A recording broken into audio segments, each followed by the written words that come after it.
Guys, what's going on? Wanted to touch on the Flux Raider. I know that this has been done a million times already. Garantham's done it, so it's already been done. Nothing I can really add, right? Well, no, I think I can add something, and I hope that from this video you guys maybe buy one or don't buy one or figure out that it fits in a role in your setup. Before we get into that, I want to say thank you very much for the last video. I have like 25,000 views at the time I'm filming this. That is super appreciated. I had no idea that my third video ever on YouTube would get that much support. For those of you that commented and liked, even more appreciated. So let's get into it. I don't need to get into the whole thing about the SIG P320 and the Flux Raider and how that came to be. There's plenty of videos on already.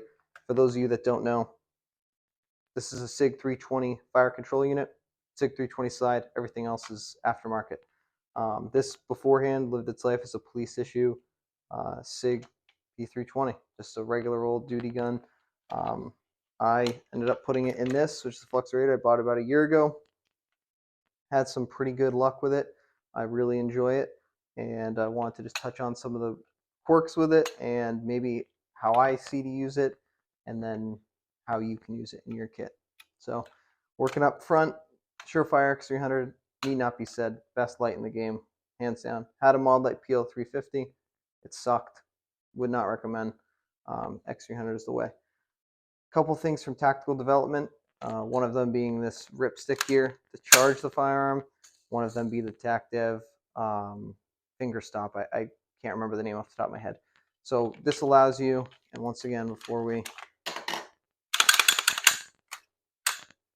clear and safe, this allows you to put your finger, your thumb right up on the edge of the slide, so you can actually get a positive grip while you're not gripping, totally not vertical foregrip, right? We don't want to do that. Working a little bit backwards, replace the SIG trigger, the 320, well, it is still a 320 trigger, but the 320 flat trigger is now in it. I took off the curved trigger from the PD gun because it just wasn't, it's not that nice. I mean, no striker fire trigger is going to be that nice in my opinion, but albeit.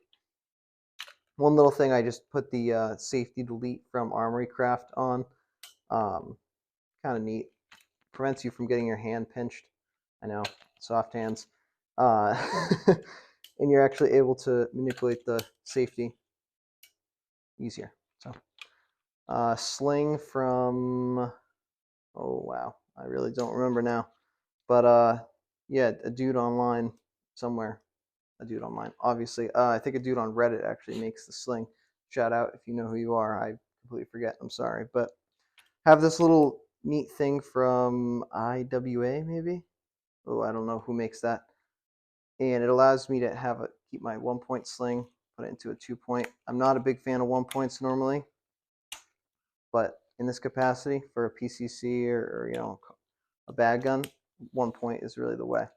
So we'll take that off for now. And then I know I'm going to get some flack for it, rightfully so. I'd probably give some guys flack for it too. Holosun 403B, super basic. Had this forever. It's worked. If I were to take this gun a little bit more seriously, I would say probably get an 8-point acro or a T2, maybe an RMR or one of the new RMR enclosed emitter optics. But this works for now, being that it could pretty well get destroyed. And this was me testing this gun. I really didn't want to put that nice of an optic on it, but whatever. So some things, quick rundown of the manual of arms. You deploy the brace, which is what everyone wants to see, by this lever on the right hand side. That allows you to be able to shoulder it if you want to. I know, scary, but as well as you have 3 options for releasing magazines. One here. Oh, you can see why we don't use that one. Another one right here. And then this one releases this and both. So if you need to do mag changes or what have you, you can do that and facilitate that.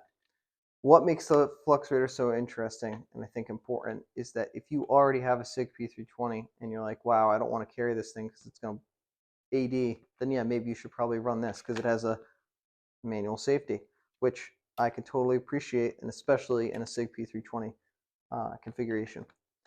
Secondly, if this is a addition to the rest of your SIG kit. So you already have a SIG P320 at work and you need some sort of backup gun because you're going to be doing UC work or you're going to be working in some other capacity, then maybe this is your backup. If you can't fit a full patrol rifle or you don't want to use like a B&T or one of the other pistol caliber carbines. The other thing that makes this super interesting is the 2 magazines integrated in it. If you have 2 21-round magazines, you have 42 rounds in the gun plus 1 in the pipe. That's a pretty cool capability to have in a package that's essentially a full-size pistol. You're going to have to do some mods to get this thing to work the way that you want it to. First up, you're going to need some sort of charging handle, something, whether that's the Tactical Development F10, this ripstick, the Virtuous, whatever charging handle thing that goes into the RMR mount. Okay, maybe that.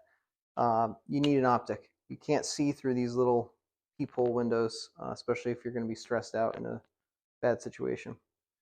You're going to need a light, obviously. It doesn't come with a light. And you're going to need to have a SIG P320. This was kind of tricky for me. I'm not a big SIG guy at all, but I was really interested in the platform, so I made the jump just to have it.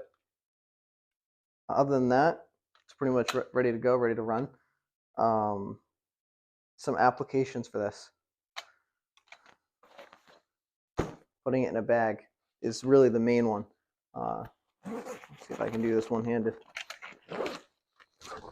Having the capability, having a backpack that is completely gray, that no one knows what's in it, and if shit hits the fan, you can have 42 rounds ready to go, charge it up, and you're all set. If you're going to be, let's talk, I can't speak for the military side of things. It's not my forte, but for the law enforcement side of things, if you're going to be working in confined spaces and you don't have access to a short patrol gun, if your patrol rifles are M16s or, 16-inch Colts, working inside of a small tunnel, let's say, or a small engine room of a boat or a wheelhouse or some other tight space, you're not going to be able to fit a full-size gun. Yeah, I know that the Marines in Fallujah cleared houses with 20-inch M16s. That's awesome. But wouldn't you want to have the right tool for the job? So I'm saying if this is an option for you, you can carry this, rock on. Legality side of things, carrying around a brace pistol in 2023, maybe not great. Check your state's laws. I don't know what your state law is on brace pistols. Where I live, it's definitely sketchy. I mean, being that the ATF flip-flops every day, you're not going to want to risk that if it's going to put you in jeopardy of going to jail. I'd rather just carry my EDC and deal with that when time comes. Let me think. Some other things. There is some quirks to the gun that you have to get used to. Some things don't work every time. I'll try to inhibit a malfunction here with the brace. If your finger sweeps down, just like that, it will stop the brace from completely sliding out. So simple fix, you just hook it, rip it back, and you're in the fight, ready to go. Another thing is, dropping the slide. There's 2 ways to do it. So you feed in, your new magazine, your fresh magazine. You can come up top and release it if you have some sort of slide charging attachment. If you don't, you're either going to have to use the brace deployment lever here, which I don't know if I can even reach around and do this. Let's see.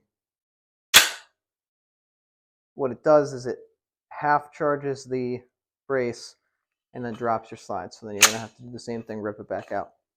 Your third option, you have huge hands. You might be able to come up here and reach that. Most of us are not going to be able to do that. So you either have to come up with your second hand and release, or just try to stretch your hand off, take off your master grip, and put it down. So some tricky things. But, would I buy one again? Yeah, I would. Would I, kit it out like you see them doing now, where you got guys running end galls on them and trying to make these like the best night vision gun possible? No, I wouldn't. At the end of the day, it's a SIG P320, guys. It's max effective range. I don't know, in 50 yards, maybe. I'm not saying you can't hit at 100 yards or make accurate hits, but it's still a 9mm handgun at the end of the day. I'd much rather have a 10.5, 5.56 than this if shit is really going bad. But that's me. Maybe you feel super comfortable with 9mm and you're like, okay, I'll take the risk. Then rock out, take the risk. But I would say if you're gonna get one, more than likely it's gonna be a range toy. That's fine. If you're gonna carry it seriously, then put the work in, train with it, make it an effective tool. You really don't want to be in a gunfight fiddling around with a brace and wondering, okay, is this thing good to go? Is this, do I trust everything that I got on this? That's a decision for you to make. But, well, guys, I don't think there's really much else to say other than have a good day. I appreciate you guys for watching. And if you have any questions or comments or critiques, I'd be more than happy to answer them in the comment section down below. Thanks. Have a good one.